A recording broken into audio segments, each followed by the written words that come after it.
from St. Louis Public Radio. This is the Politically Speaking Hour on St. Louis on the Air. I'm Jason Rosenbaum. Republican members of Congress have some big decisions to make over the next few months. President Donald Trump wants lawmakers to pass ambitious legislation that cuts taxes, restricts immigration, and bolsters domestic energy production. But some GOP House members also want to significantly reduce spending in the so-called reconciliation bill, and that could include making major changes to Medicaid, the program that provides health care coverage to the working poor. Joining us now from Republic, Missouri, to talk about the future of Medicaid and the lay of the land in Washington, D.C., is Eric Burlison. The Ozark Republican represents Missouri's 7th congressional district, which takes in places like Springfield, Joplin, and Branson. Congressman Burlison, welcome to the Politically Speaking Hour on St. Louis on the Air. Great to be on, Jason. You've been fairly outspoken that Republicans should not take reductions to Medicaid off the table in the reconciliation bill. So if you had your way, what things would you like to see eliminated or reduced from that program? Well, thank you for the question. I think that a better way to approach it, I think what is reasonable is to say that if we're really going to save Medicaid for the people that truly need it, then we must make some reforms to the program. And that is because, a program that once had rules in place, under the Clinton administration, work requirements, really kind of set the tone policy-wise that encouraged people that if you are capable of working and you're not disabled, you don't have kids living in the home that you have to maintain, you're not an elderly individual, there's no reason in the world that you shouldn't be working. We don't think that it's good to create a cycle of dependency for people who should be out producing and so by putting in work requirements, which is what Bill Clinton supported, signed into law, I think that set a right balance and a right tone.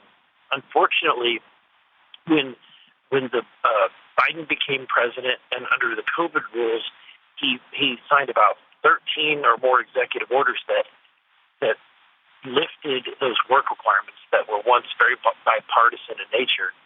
And the result is that we're spending at least $200 to $300 billion a year more in federal spending than we did before. And that has only exacerbated the deficit, which now sits at $2 trillion in basic spending that we are adding to the national debt. So I think that if we're going to address our national debt and our deficit, we've got to have some of these discussions on the table. I listened to your Fresh Freedom podcast last week, and you spent a decent amount of time criticizing Medicaid expansion under the Affordable Care Act. And that stipulates that the federal government provides 90% of the cost to pay for people up to 138% of the federal poverty level to be on the program, which is about $26,500 a year for an individual. Would that be something that you would like to end in this reconciliation bill? Yeah, there's probably, and I want to set reasonable expectations. That's probably, there's a difference between what I would do if I could wave a magic wand, because I'm very fiscally conservative, and I probably would hit that. But that is not likely. But what I do think that we should do is have a reasonable conversation about whether or not the federal government can afford to continue to match at 90%. And the reason is that ironically, for people that are able-bodied, young, working-age adults, we're paying the state 90% of their costs. But when it comes to people that are disabled, when it comes to the blind, to the elderly, we're paying around 60%. So we're paying the state more money to put able-bodied young adults on Medicaid, on the government program, I think that that's out of whack. We need to rebalance that. And what the result of this, Jason, is that states, because we're at such a high match at 90%, states have gotten very good at playing a shell game where they go to the carriers and the hospital networks and systems, and then they negotiate a higher price, and then in that negotiation, they agree to tax themselves or to the state. So the state, it doesn't ultimately cost the state anymore when they raise their prices, but the end result is that they're drawing more money from the federal government than they did before. And so we kind of need to end that practice. I think that there's some responsible ways that we can do that without affecting anyone's benefits on Medicaid, and or kicking anybody off that truly needs it. I do want to, even though you said that this may not make it into the reconciliation bill, I do want to just mention that Missouri's Medicaid expansion program is in the Constitution. So if the 90-10 match did end, neither lawmakers nor Governor Mike Kehoe could just reduce eligibility by fiat. Missouri voters would have to make that decision. And I talked with your former colleague, Senate Appropriations Committee Chairman Lincoln Huff, where he estimated that state lawmakers could have a roughly $750 million budgetary hole if, say, the federal government only pays 60% of federal Medicaid expansion's costs. Here is Senator Huff. Jason, that is not anything to sneeze at. I mean, we're walking into, Kehoe's first year, and he's spending down, like in his proposed budget, he's spending down a roughly $3.5 billion carryover that we have down to about $1.5 billion. Mm-hmm. So if you add on top of that another $750 million of general revenue that the state's got to make up, we're going to be in a tough situation. That was Senate Appropriations Chairman Lincoln Huff talking with me about the impact of ending the 90-10 federal Medicaid expansion match. What is your response to your former Missouri Senate colleague there? Yeah, I've got a couple of responses. One is that I've not heard of any of the suggestions that it be done immediately. If we're going to rebalance that match, that it would be done given an extended period of time to let states adjust, and then or have time to adjust. In addition, I've heard of ways that it could be phased in, that the change to that formula could be phased in. But I would also, just say, and we can't let the state of Missouri, and because the voters put something into effect, be the tail that wags the dog for the federal government, and it's been a massive program that impacts all the other 49 states. Mm-hmm.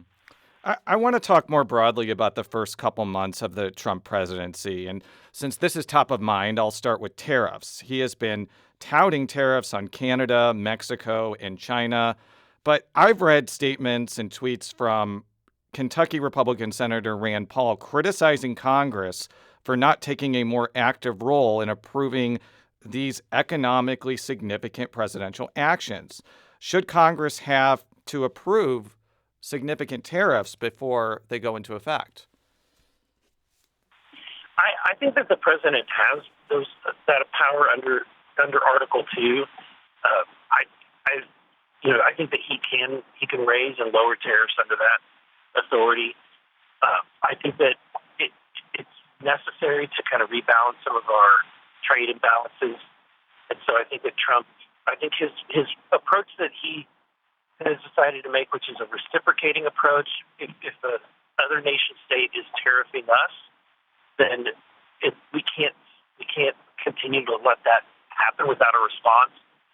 The end result is going to be an unbalanced result. So if we can encourage those other nations to reduce their tariffs by saying we'll match whatever level that you're going to tariff us, we will tariff you. I think that would encourage a lot of nations to reduce their tariffs on the United States.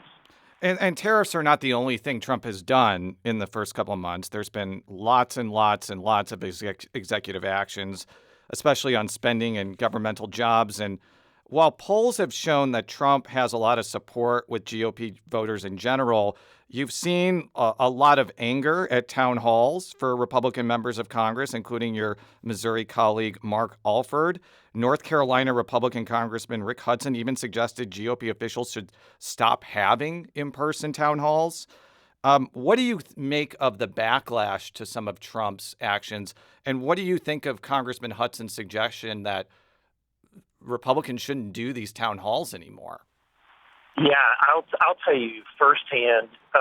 I think that the town halls create a dynamic where only political nut jobs show up whenever you do a political town hall event, and so you're just asking for a in-person version of the Twitter hellscape that sometimes exists, right?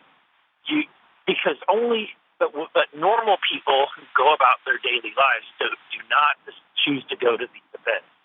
You're creating a dynamic where you're just inviting a very very verbally hostile scenario. Hold on, Congressman. I just got to ask you, are you saying that everybody who shows up to these town halls are wacky nut jobs? Aren't there some people with legitimate complaints or concerns that they want to talk about? There's certainly probably are some people that have got some legitimate concerns, and I'm not saying that a legislator should avoid their constituents. But what I would say is that there's a way to do that without creating that dynamic. And what I do, for example, is I find every community civic group that I can, whether it's the League of Women Voters or like the Rotary Club, go to any organization that's meeting that I can find. When you show up at those meetings and you speak and you answer questions, these are nonpartisan groups, but they are a cross section of the community, and you're able to get real input and that's not motivated by the fringe. And so, to me, that is more important than creating a dynamic that you're inviting all of the most extreme people to come to. In addition, I do telephone town halls, but I think that at the end of the day,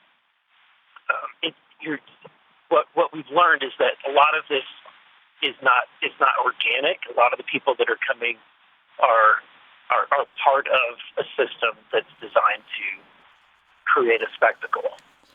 But we only have a few minutes left, and I do want to talk about a bill that you've sponsored called the Life at Conception Act, which, among other things, states hereby declares that the right to life guaranteed by the Constitution is vested in each human being. I just got to ask, because I read the entire bill, would anybody be able to get an abortion in this country for any reason if this passed, even if a woman's life was in danger? No, I mean, it would not. It would certainly be able to protect the life of the mother. But at the end of the day, it reflects what I and a lot of individuals believe, which is that the moment that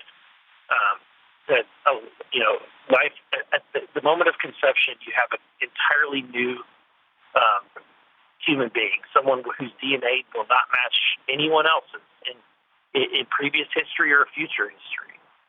And so I think that it's important to reflect that, and I think that that science is moving in a direction that I think that our goal should not be.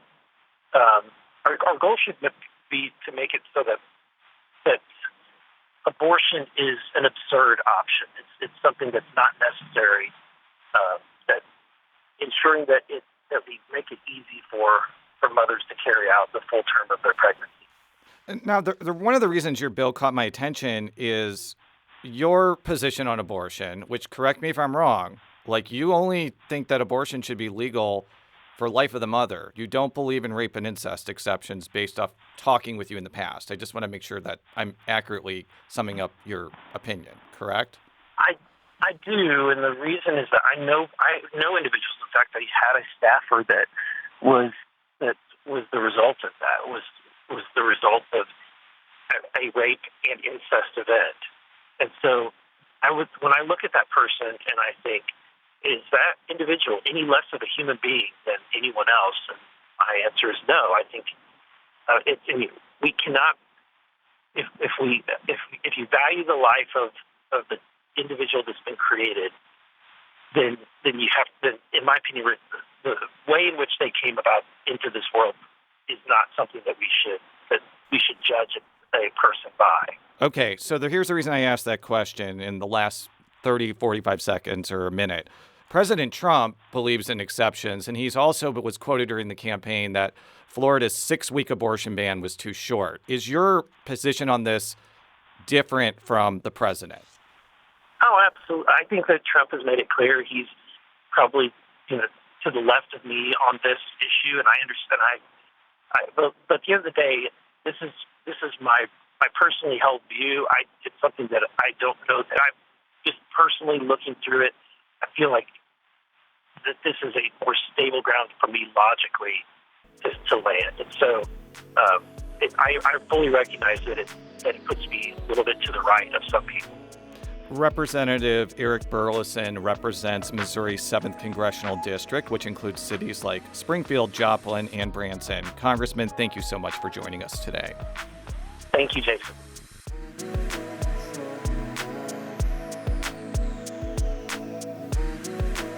Today's episode was produced by Jason Rosenbaum. Our audio engineer is Aaron Dorr. This podcast was mixed and edited by Aaron. Our executive producer is Alex Hoyer.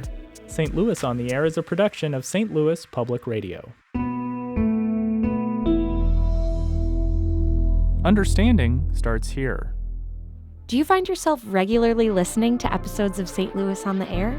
Suggest us to a friend you think might enjoy our conversations. And leave us a review and rating on Apple Podcasts on the App Store. It's the simplest way to help people discover our show. Thanks. St. Louis Public Radio is a member-supported service of the University of Missouri St. Louis.